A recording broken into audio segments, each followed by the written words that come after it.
Mesdames, Messieurs, bonjour. On vous retrouve sur Atlantique Dialogue TV pour cette deuxième journée de la conférence internationale qui réunit de nombreux participants venus de divers horizons. Aujourd'hui, nous allons commencer notre rubrique ce matin par la revue de la presse francophone et arabophone. Et j'ai le plaisir de donner la parole à ma collègue Fouzia Khattabi pour une revue de presse arabophone consacrée à ce grand événement qui se déroule ici à Marrakech. Fouzia, marhaba bik. مرحبا بك عزيز. نحن اليوم في اليوم الثاني من المؤتمر ونبدأ جولتنا من المساء، وكتبت أن مؤتمر هذه السنة يعكس توجهات هامة مثل صعود النزاعات الشعبوية والانتخابات الرئاسية الأخيرة في البرازيل والسياسات الخارجية الأمريكية. المنبر ذاته أشار إلى أنه منذ إطلاقه في 2012 يسعى هذا المؤتمر إلى إخراج منطقة الجنوب الأطلسي من عزلتها على مستوى النقاش الجيوسياسي العالمي. وأضافت كاتبة المقال أن المؤتمر يتقدم بمقترح متميز وبدون عقد. الحوار على قدم المساواة يعالج القضايا الحقيقية بصراحة في إطار نقاش ينبني على الحقائق. جريدة الصحراء المغربية كتبت مقال مفصل عن المؤتمر وتطرقت إلى القضايا التي طرحت بالجلسة الأولى من المؤتمر، ونقلت تناقض الوضع الديمغرافي بين الشمال والجنوب والبعد الإنساني للأزمة، الهجرة وتعبئة الموارد من أجل مواجهة تغيرات المناخ واحتمال حدوث أزمة مالية دولية جديدة. موقع ميديان الإخباري قدم معطيات عن المؤتمر فيما يخص عدد المشاركين والمنظمات والقادة الشباب المدعوين من المؤتمر. وأشار الخبر أنه فضلا عن جانب التشخيص تهدف حوارات أطلسية إلى بلورة خطاب آخر وبوادر حلول، وذلك عبر مقارنة وجهات نظر مختلف المشاركين المتدخلين من الشمال ومن الجنوب. وتهدف هذه الحوارات المتجددة في المغرب، البلد الذي يقع على المحيط الأطلسي والبحر الأبيض المتوسط، إلى تطوير ثقافة التميز الإفريقي وروح الانفتاح والتنوع الإخباري. أما موقع القناة الثانية دوزان فأخذ الحدث من زاوية أخرى، بحيث استعرض أهم الخطوط التي كشف عنها التقرير الأخير الصادر من مركز السياسات من أجل جنوب جديد يوم الخميس، الذي ذكر فيه أن سياسة ترامب الخارجية قد تسببت في أزمة ثقة مع حلفاء أمريكا بالحوض الأطلسي، من الصعب على الإدارة الأمريكية المقبلة استعادتها. ذكر الخبر كذلك أن التقرير مكون من 12 فصلا يتناول أيضا قضايا الاقتصاد والدبلوماسية والثقافة. وحسب ما كتبت بشرى رحموني فإن هذه النسخة تتناول المزلق الحالية والتحديات المستقبلية في الفضاء الأطلسي من أجل استكشاف إمكانيات ربط علاقات عبر أطلسية. وكذلك الموقع ذاته أشار إلى تباعد الرؤية بين الشمال والجنوب بخصوص التغيرات المناخية ومستقبل الحكامة المتعددة الأطراف في مجال الأمن والتجارة الدولية، بالإضافة إلى آفاق الأزمة الاقتصادية العالمية التي كشف عنها التقرير الأخير. ونختم من موقع الزنقة 20 التي عنونت الحدث بشخصية وازنة في حوارات أطلسية بمراكش حول السياسات الدولية. وأشار الكاتب في داخل المقال إلى أهداف الندوة الرامية إلى تعزيز الحوار بين الدول الأطلسية المشكلة لهذا الفضاء الجيو استراتيجي، إفريقيا، الكاريبي، أوروبا، أمريكا اللاتينية والولايات المتحدة الأمريكية، بحكم المتغيرات المتسارعة في هذا الفضاء خلال السنوات الأخيرة. بهذا نختم جولتنا الصحفية لهذا اليوم، ونعود إلى عزيز هاشمي في جولة صحفية أخرى حول أهم ما كتب عن هذا المؤتمر في المنابر الإعلامية الناطقة باللغة الفرنسية. Merci Fouzia. Atlantique Dialogue au cœur des grands enjeux internationaux. C'est un titre que l'on peut trouver sur la Nouvelle Tribune. Et de 7 pour Atlantique Dialogue, rappelle la Nouvelle Tribune, allusion à la 7e édition de cette conférence internationale annuelle qui rassemble une palette d'acteurs et décideurs de très haut niveau. Elle démarre ses travaux avec à l'affiche de l'actualité une nouvelle appellation de l'instance organisatrice qui, du OCP Policy Center, devient Policy Center for the New South. Le thème choisi cette année pour cette édition reflète des tendances, écrit la Nouvelle Tribune, aussi importantes que la montée du populisme à travers le monde, la dernière élection présidentielle au Brésil ou encore la politique étrangère des États-Unis dans la mesure où celle-ci remet en question l'avenir de l'OTAN et de l'OMC, dit-on, auprès de l'organisation. Pour cette dernière, Atlantic Dialogue 2018 tente d'apporter des réponses à de grandes questions transversales qui restent par ailleurs posées, telles que la démographie contestée du Nord et du Sud, la dimension humaine de la crise migratoire, la mobilisation des ressources face au changement climatique ou encore la perspective d'une nouvelle crise financière internationale. Madeleine Albright, ex-secrétaire d'État au département américain, star d'Atlantic Dialogue, titre en gras Les Échos. Le journal rapporte qu'après sa participation à la conférence intergouvernementale pour l'adoption du pacte mondial pour les migrations qui s'est tenue à Marrakech, Madeleine Albright, présidente de Albright Stonebridge Group et ancienne secrétaire d'État américaine, a pris part à l'ouverture officielle de la 7e édition de la conférence internationale Atlantic Dialogue qui a démarré hier ici à Marrakech par le think tank Policy Center for the New South.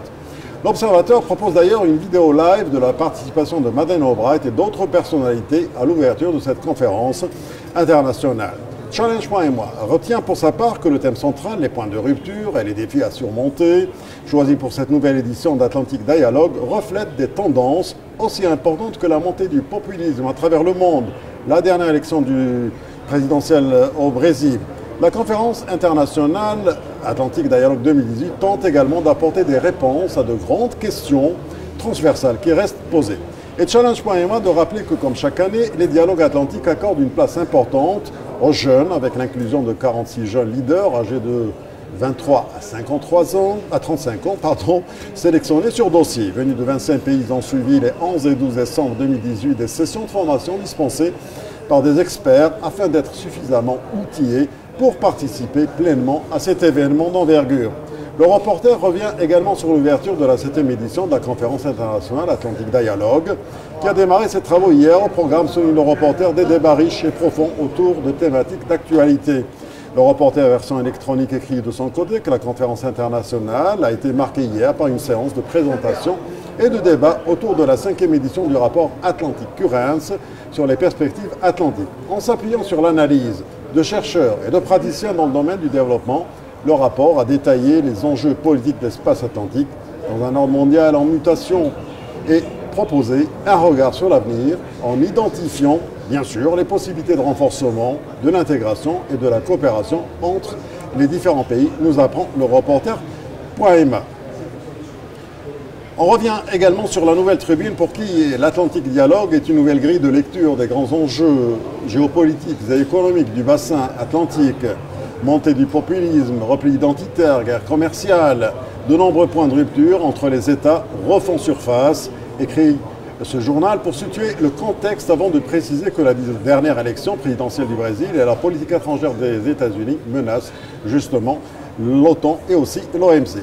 C'est dans ce sens, affirme la Nouvelle Tribune, que c'était à Marrakech cette 7e édition de la conférence internationale Atlantic Dialogue avec plus de 350 participants issus de 90 nationalités. Et la Nouvelle Tribune de conclure qu'ancré au Maroc, un pays bordé par l'Atlantique et la Méditerranée, les dialogues atlantiques du Policy Center for the New South cultivent une excellence africaine, un esprit d'ouverture et une grande diversité. C'est ce que précisent les organisateurs de la rencontre citée par ce journal. Voilà donc pour une revue de presse marocaine consacrée à ce grand événement qui se tient ici à Marrakech. J'ai le plaisir de me tourner vers notre invité, Helmut Sorge. Helmut Sorge, bonjour. Bonjour.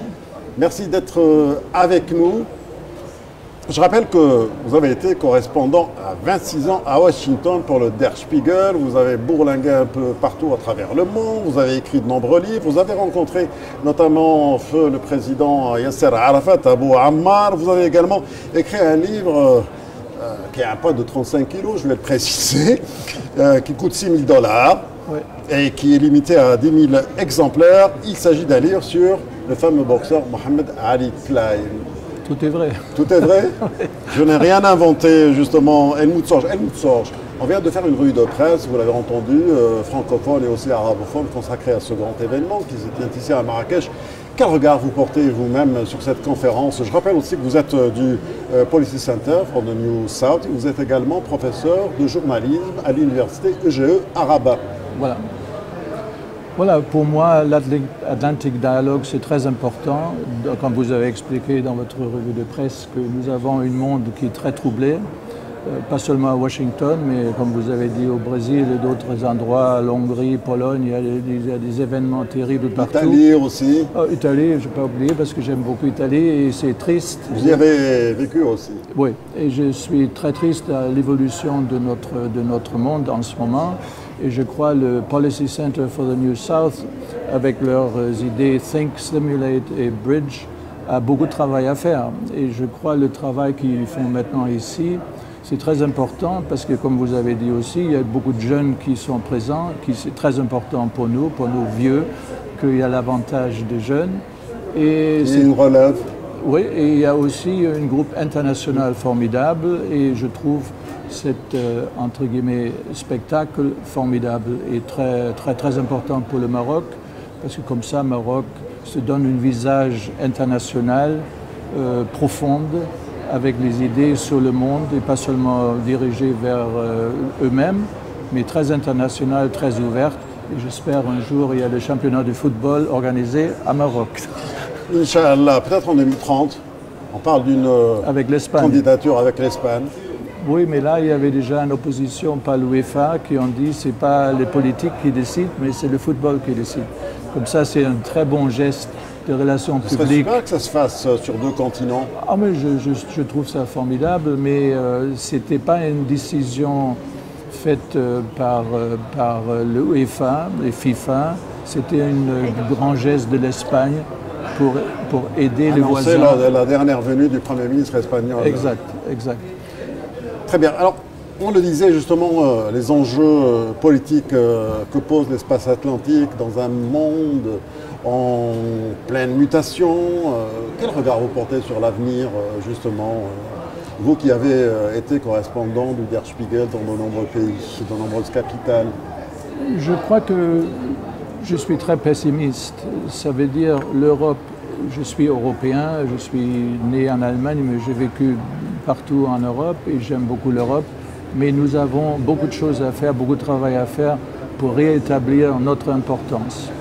Mais si on voit les évolutions en Pologne, à l'Hongrie et d'autres pays de notre communauté qui sont venus fascistes, extrême droite, maintenant Italie, comme vous avez dit, est en route d'être irresponsable, pas seulement dans l'économie, dans leur politique économique, mais aussi avec leur travail contre les immigrés. Il y a beaucoup de travail en Europe à faire et M. Trump aux États-Unis ne nous aide pas.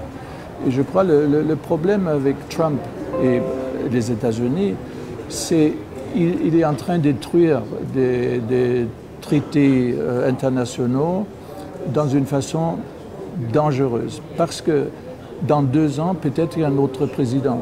Cette prochaine président, j'espère que ce n'est pas M. Trump, il a besoin de réétablir tout ce qui a été détricoté, quoi. Voilà, et ça veut dire maintenant la politique américaine, c'est une politique, on ne peut pas compter dessus. Le monsieur de Corée du Nord, il a vu qu'est-ce qu'ils ont fait avec l'Iran, les Américaines. Est-ce qu'il va signer un contrat avec les Américains pour abandonner ses armements nucléaires? Je ne crois absolument pas. Ça veut dire... Vous n'êtes pas le seul, justement. Non, et nous sommes en face de problèmes extraordinaires. Et malheureusement, et si M. Trump, je n'espère pas, il est réélu, il est 8 ans au pouvoir, il va détruire la confiance entre les États-Unis et les Européens qui n'ont pas beaucoup de confiance. Plus, vous avez le Brexit dur ou soft, on ne sait pas. Mais avec ou sans accord? Avec ou sans accord, ça veut dire nous sommes dans une situation de déstabilisation extraordinaire. Et la conversation, la communication sud-sud est très importante parce que le sud d'Amérique, par exemple le Venezuela et d'autres pays, le Mexique, ils ont des problèmes extraordinaires. Ça veut dire le monde aujourd'hui, il n'y a pas un seul pays qui n'a pas de problèmes. Tout le monde a des problèmes. Peut-être pas Islande, mais Islande, il fait peut-être trop froid. Mais il y a aujourd'hui, si j'étais jeune et je vois l'évolution de notre politique, pas du tout optimiste. parce que la démocratie est faible, l'économie commence à chuter comme le stock exchange à New York a monté. Il y a des crises économiques incroyables. Il y a les Chinois en guerre avec les États-Unis. Ça veut dire maintenant j'ai fait un scénario qui semble fictif, mais malheureusement c'est la réalité. On est dans un monde chaotique. Hubert Védrine tout à l'heure, qui était notre invité, l'ancien ministre des Affaires étrangères de France, nous rappelait justement ces citations du secrétaire actuel, justement du secrétaire général des Nations Unies, qu'en quoi on était dans un monde chaotique. Oui, mais malheureusement, cette réflexion. Oui, mais malheureusement l'ONU a perdu ses pédales aussi. Ça veut dire, je me rappelle il y a longtemps, il y avait Dag Hammarskjöld, ça c'était les années 60-70, c'était un leader suédois, scandinave, voilà, et c'était un homme avec beaucoup de pouvoir. L'ONU aussi, grâce aux Américaines qui ont détruit beaucoup des institutions de l'ONU, par exemple, ils ont coupé maintenant l'aide pour la Palestine, ils ont fermé le bureau de Palestine. Aussi. Voilà, ils ont fermé le bureau, les Américains, le bureau de Palestine aux États-Unis. Ça veut dire... Ils ont transféré leur ambassade à Jérusalem. Et l'ONU n'était pas capable de trouver la paix en Yémen. Ils n'étaient pas capables... Je ne veux pas nier l'importance de l'ONU dans les écoles de Palestine. Ça, c'était payé par l'ONU, c'était payé par les groupes. Voilà. Et il y avait beaucoup d'influence sur l'ONU. Aujourd'hui, ils n'ont plus d'influence. Parce que l'Amérique, Trump, il dit ça c'est rien. Trump dit la même chose sur l'OTAN. Il dit ça c'est sans importance. Ça veut dire que tous nos établissements traditionnels classiques sont en train de s'effondrer.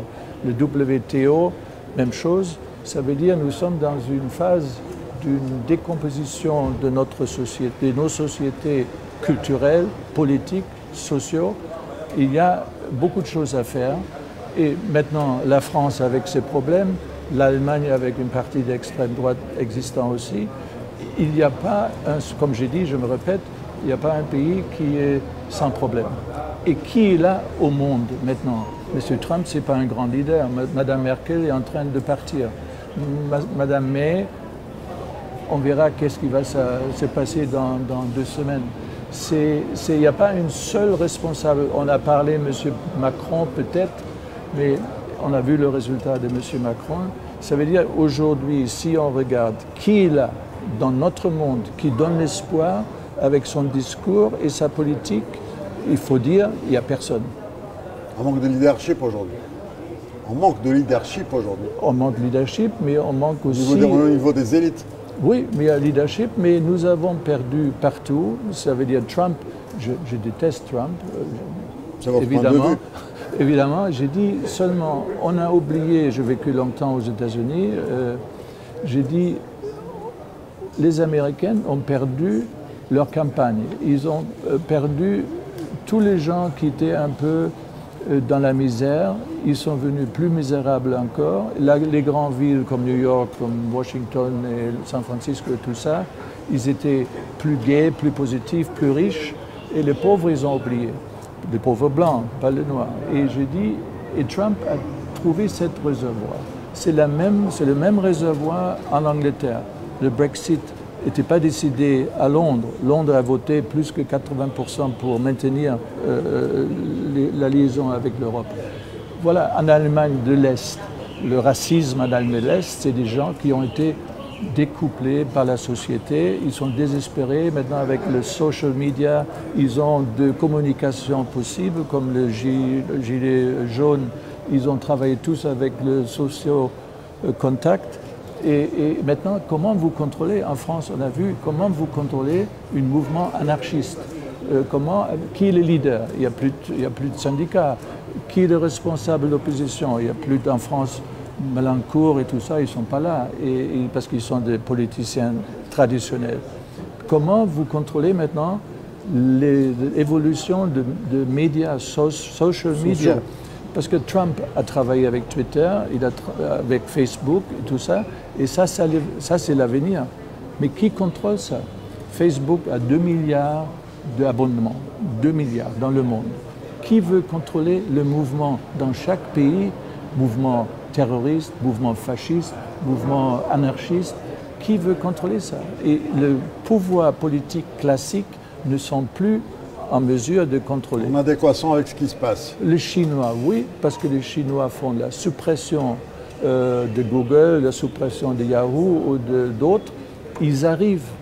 En Europe, on essaye de contrôler le fake news et ce terrible travail contre le journalisme, parce que le journalisme est en train, ça à l'université, je fais les cours sur ça. L'Internet donne l'espoir aux jeunes, mais pas vraiment. Parce que l'Internet aujourd'hui est pas contrôlable, elle est contrôlée par personne, tout le monde peut écrire qu'est-ce qu'ils veulent. Tout le monde peut s'inventer journaliste, se déclarer journaliste du jour au lendemain. Et tout ce problème de fake news et des agressions de M. Trump contre le journalisme ou M. à l'Hongrie contre le journalisme, maintenant, en Europe aussi, il y a une tendance, un mouvement anti-journaliste. Ça veut dire qu'il y a maintenant l'Internet qui va détruire le journalisme parce qu'il n'y a plus de publicité pour les journaux. Ça veut dire que les journaux ils vont disparaître. Et s'il n'y a plus de journalisme, c'est seulement l'Internet. Et l'Internet est manipulé par tout le monde. Ça veut dire qui contrôle à la fin nos institutions. Ce n'est pas la démocratie à Paris ou à Berlin. C'est terminé. Ils ont perdu contact. Comme ça, j'ai dit tout à l'heure, je suis pessimiste, mais c'est la réalité. Alors justement, vous, en tant que journaliste qui avez fait plusieurs capitales, vous avez été correspondant, je l'ai dit au début de cet entretien, à 26 ans à Washington. Aujourd'hui, quel regard vous portez justement sur le journalisme en lui-même et que faire justement? Qu'enseigner aux jeunes que vous avez, aux jeunes étudiants qui sont à l'EGE? Est-ce qu'il y a encore une place pour un journaliste intègre, indépendant? Je crois que pour les jeunes, l'université, les jeunes étudiants, la chose qui est très troublante, ils ne lisent pas des journaux. Ils ne lisent pas des livres non plus. Ils sont sur les réseaux sociaux? Oui. Et quels réseaux sociaux? Je ne sais pas. Ça dépend de leur goût, de leur influence de la famille, de l'influence de leurs amis. Et voilà. Les fake news, justement. Voilà, et quand je prends le train de Marrakech, je prends le train de Marrakech à Rabat et je vois, il n'y a jamais une personne avec un journal. Jamais. Mais tout le monde... Et sur sa tablette ou sur oui, son mais smartphone. c'est pas marocain. Vous y allez à Paris, c'est la même chose. Et vous êtes dans le restaurant, il y a 4 personnes, et tout le monde parle avec son téléphone. Il n'y a plus de communication, justement. Non, c'est une communication... La relation humaine est en train de se perdre. Oui, c'est une communication très brève, et c'est une communication sur l'Internet, c'est appetizer. Tu sais, tu as 3 lignes, 10 lignes on va dire, l'assassinat maintenant à Strasbourg. Sur l'Internet, c'est 10 lignes, 5 lignes. On ne regarde pas qui c'est ce monsieur, qu'est-ce que ça veut dire si quelqu'un est fichier, qu'est-ce que ça veut dire. Mais ça, c'est pas marocain. Faire le journalisme d'investigation, justement. Plus rien. Plus rien. Pourquoi? Il n'y a plus rien, c'est pas vrai. Le New York Times, par exemple, ils ont publié il y a quelques mois 5 pages, de grandes pages dans le New York Times, sur l'évolution d'argent de la famille Trump. Comment le papa a manipulé, pas payé les impôts, comment Trump est devenu riche. Son papa donnait, quand il avait 6 ans, $1 million, à 10 ans, $10 millions, et Trump a dit « je suis un self-made man ». C'est moi qui ai fait tout. Voilà. Et la réalité, le New York Times a travaillé 1 an et demi avec 10 journalistes sur ce sujet-là. C'est impossible aujourd'hui pour un journal normal parce qu'il n'y a plus d'argent. Il n'y a plus de publicité, il n'y a plus la capacité d'investir beaucoup d'argent dans les recherches comme Watergate. Watergate, c'était la même chose. Il y avait 2 journalistes qui ont été que travaillé sur Woodward et l'autre, et ils ont travaillé que sur l'affaire de Watergate, avec tous les risques pris par Mme Graham, qui était il n'y a plus les lanceurs d'alerte. Voilà, et c'est elle qui a dit « vous faites votre travail ». C'est impossible pratiquement aujourd'hui. Ça veut dire ce côté-là est limité. En Allemagne, par exemple, il y a maintenant des groupes qui se fondent Süddeutsche Zeitung, c'est un journal à Munich. Il travaille avec la télévision, avec la radio, et il paye des investigations, on va dire, sur Wikileaks, sur le problème de football, sur la manipulation là. Ils travaillent ensemble parce que le journalisme est plus capable financièrement d'arriver. Ça, c'est une chose. La deuxième chose, les journalistes ont perdu l'influence. Pour moi, l'exemple terrible, je parlais souvent de l'Amérique maintenant, tous les journaux aux États-Unis, toutes les télévisions, sauf Fox, ont argumenté contre l'élection de Trump. Tout le monde a dit il est minable, il n'est pas capable, il n'a pas de culture, il n'a pas de politique, il n'a pas d'expérience, tout est vrai. Et Obama a dit la même chose. Il est élu. Ça veut dire où est le pouvoir du journalisme aujourd'hui qu'avec tous les journaux, mais il y a des exceptions conservateurs à la télévision, il y a des chaînes télévisées conservateurs au Texas ou North Dakota qui ne sont pas nationales. Mais tous les grands, CNN, NBC, ABC, tout le monde... Fox était pour Trump, et toujours pour Trump. Mais ils ont tous travaillé très dur contre Trump. Et voilà, il est là, il est maintenant là, et il déteste le journaliste, il est agressif avec le journaliste, il le menace dans une façon que peut-être demain quelqu'un qui arrive, un plateau de télévision, boum, il va tuer le anchorman, et voilà, et ça ne me surprend pas non plus. Nous sommes dans le journalisme sans espoir. La démocratie, il faut espérer. J'ai vu aux États-Unis, à Texas, il y a un jeune congressman qui a essayé d'être gouverneur. C'était un truc très bien. Peut-être il peut être candidat contre Trump, mais on ne sait pas. On ne sait pas. Il n'y a pas une culture comme notre culture. Il y a le socialiste. Aux États-Unis, tout est mélangé. Les droites ne sont pas vraiment droites, la gauche n'est pas vraiment gauche, ils sont mélangés. C'est une situation, moi je suis très pessimiste, malheureusement. Vous êtes très pessimiste, justement. Helmut Sorge, je vous laisserai le dernier mot. Donc, une citation ou un message que vous voudriez faire passer pour les jeunes journalistes, pour les médias, à travers The Atlantic Dialogue TV. Pour les jeunes journalistes, je crois d'abord il faut avoir courage. J'ai vu sur la télévision, France 24 ou les américaines, CNN, je vois en Syrie, en Irak, des jeunes journalistes, jeunes, surtout femmes souvent, très intelligents, très éduqués, très courageuses. J'ai perdu 2 amis qui ont été tués, un a été tué à Ouganda, l'autre à San Salvador. Le risque de journalisme est grand.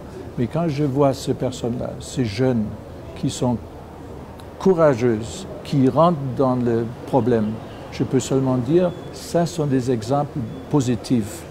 Et dans les universités, il faut contester le professeur. Et il faut contester, ça veut dire pas, il ne faut pas être anarchiste, mais il faut contester. Hier, c'était pour tout le monde, pour tous les vieux, hier était mieux. Pour mon père, le Kaiser était mieux que les autres. Mais il faut croire aux jeunes. Et je crois que si les jeunes ont le courage de travailler comme journalistes dans des guerres, des conflits, je dis bravo, continuez comme ça, c'est le seul espoir. Je vous remercie infiniment, Helmut Sorge. Je rappelle que vous êtes membre de OCP, plutôt de l'ex-OCP Policy Center, qui est devenu le Policy Center for the New South. Merci d'avoir été avec nous. D'ailleurs, vous intervenez à n'importe quel moment. Grand plaisir. Avec nous sur Atlantic Dialogue. Je vous remercie infiniment. Compliment, j'ai écouté votre discours sans faute. C'était pratiquement la perfection américaine. Je vous remercie infiniment. Merci pour ce compliment pour notre collègue Fouzia Artabi, le mérite. Merci beaucoup. Restez avec nous sur Atlantic Dialogue TV. On va revenir dans quelques instants pour accueillir notre dessinateur Khalid Gaddar et le dessin du jour sur Atlantic Dialogue TV. A tout de suite. Merci beaucoup. Merci, c'est moi qui vous remercie. Non, moi...